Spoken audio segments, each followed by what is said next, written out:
So I just wanted to take a couple of minutes to talk about this, which is a DTAP to automobile auxiliary power point, or car cigarette lighter if you're old school. Now what this does is it takes a standard camera battery like this and it turns it into a cigarette lighter connection so that you can plug anything into it, such as, you know, drone chargers, fans, lights, USB-C adapters, or even electric cool boxes if you so wished. Now I came up with the idea for this initially when I realised that these batteries output between 12 and 16 volts, which is the same as a car battery. So I've made this, which is a Mavic Air battery charger, which runs off of DTAP.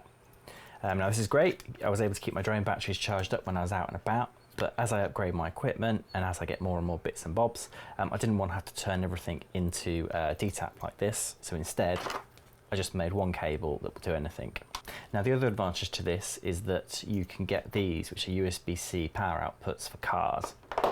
This meant that I could keep my MacBook Pro charged up when I was out and about editing, as I found these, which are, you know, standard power banks with USB-C outs, don't output enough power to keep the laptop charged up when it's doing editing, because it's obviously drawing a lot more power. Now a couple of words of warning before we get started, just to say that, you know, if you do this wrong, you could be damaging your own equipment, you could damage your batteries, and you could start a fire, so you do so at your own risk. When you do this, if you get the wires crossed, you can, and they touch, you can short out the battery. Also, if you get the polarity mixed up, so if you put the wires on the wrong way around, you can damage your equipment, you know, and you could start a fire as well if you got a charger on the end of that. Also, another point to make is that car batteries are quite big. They can get rid of and dissipate heat quite easily. You know, you can run up to about 150 watts on a car battery. These little batteries here, I doubt you'd be able to get 100 watts out of them, so you want to be careful you're not drawing too much power. That said, I've been using this system now for a few months and I've had no issues whatsoever. I tend to use these big batteries here, which output a lot of power anyway, so there's no issues. So we'll just quickly talk about what you're going to need. Here I have a temperature controlled solder iron, I have some solder, I have a multimeter to measure the draw coming out of the batteries and to make sure I have the things wired up correctly. You're going to need some clamps to hold your wire in place, and then some pliers and ideally some wire strippers as well if you've got them, as well as some heat shrink just to make sure that the wires have no way of crossing if they come disconnected. And then just a quick note about the components you're going to need. Here I've got a female cigarette lighter terminal on 2 short wires, and I also have a DTAP connector set. I'll link both of these in the description. As solder projects go, this is fairly simple. The adapters are fairly big, the terminals are quite big, so it's quite easy to kind of get in there and do it. That said, you want to make sure that none of the solders are going to come apart. You want to make sure there's no chance of the wires crossing and connecting and shorting out. So let's get started.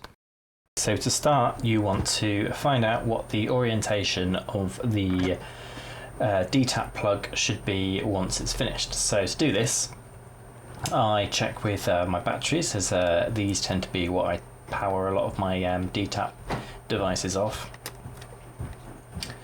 And then you figure out which way in this goes. So you've got plus minus on there, and then obviously the curved side of the plug. You plug that in, and then I want the tail to come out of that side of the battery. So just to show what that should look like. So you want the plug like that once it's finished.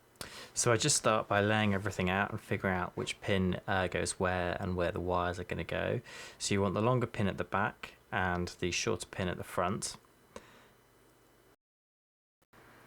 And then I just start by lining it up here, so I've got the positive at the top and then negative at the bottom.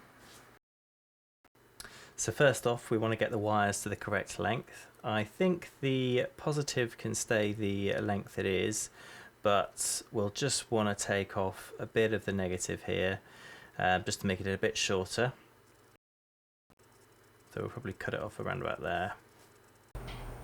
Now I've not actually got my wire strippers with me, so I'm just going to do this with a Leatherman.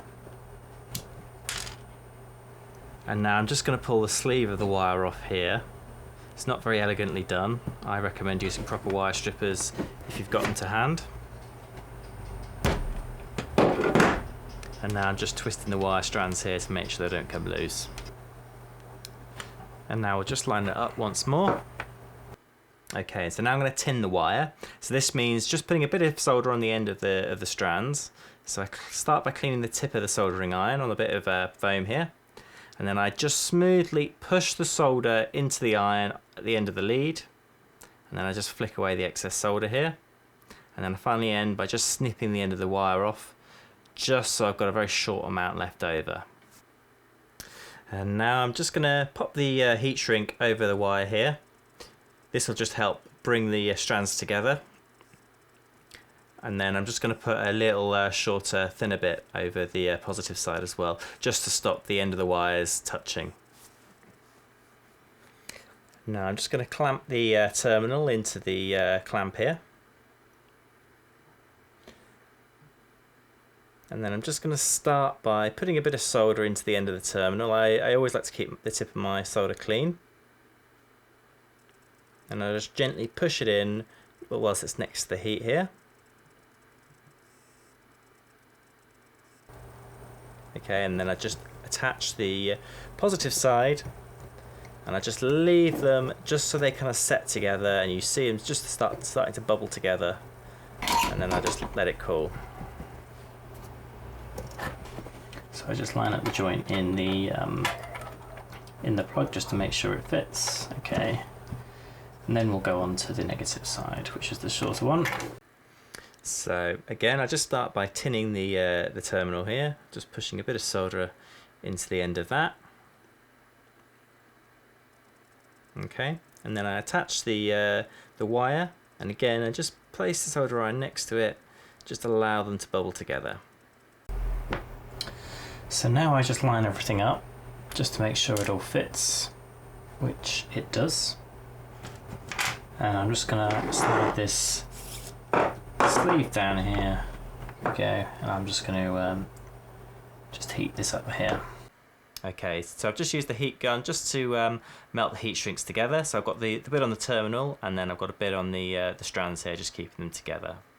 I'm now just going to clamp these into place here, just using some pliers just to kind of push the crimp together. So I find that with these you have to cram them in a little bit, but once they're bent into position they tend to hold up okay. I'm now just going to assemble the D-tap connector here. So I just squish it all together, put the bolt in place, screw it together, and there we go, it's ready for testing. So first off, you want to check that you've got continuity between the positive pin and the center, and the negative pin and the sleeve. So let's start with the sleeve, and we're going into the negative pin, and we're waiting for the beep. And there we go, and then we'll go on to the positive side.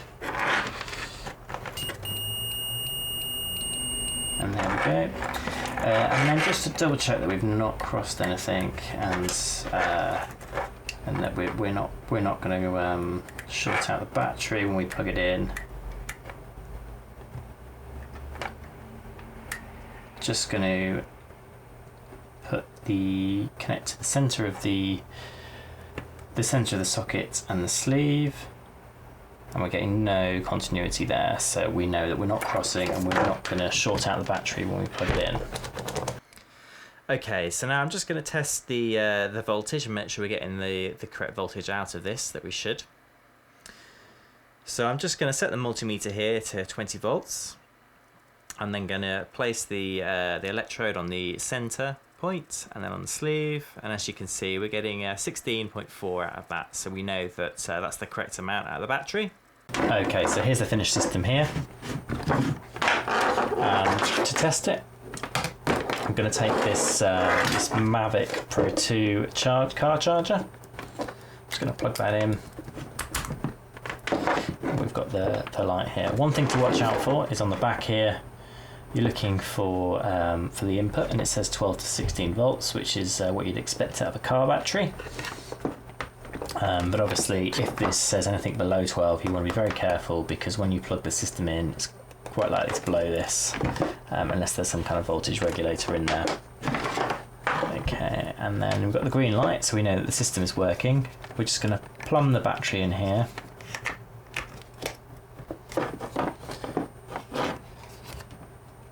Goes red, and we can see we're getting charged. This is coming out off of this battery here. So there we have it, our finished lead. So as I said before, make sure you don't leave this unattended when it's plugged in, and good luck.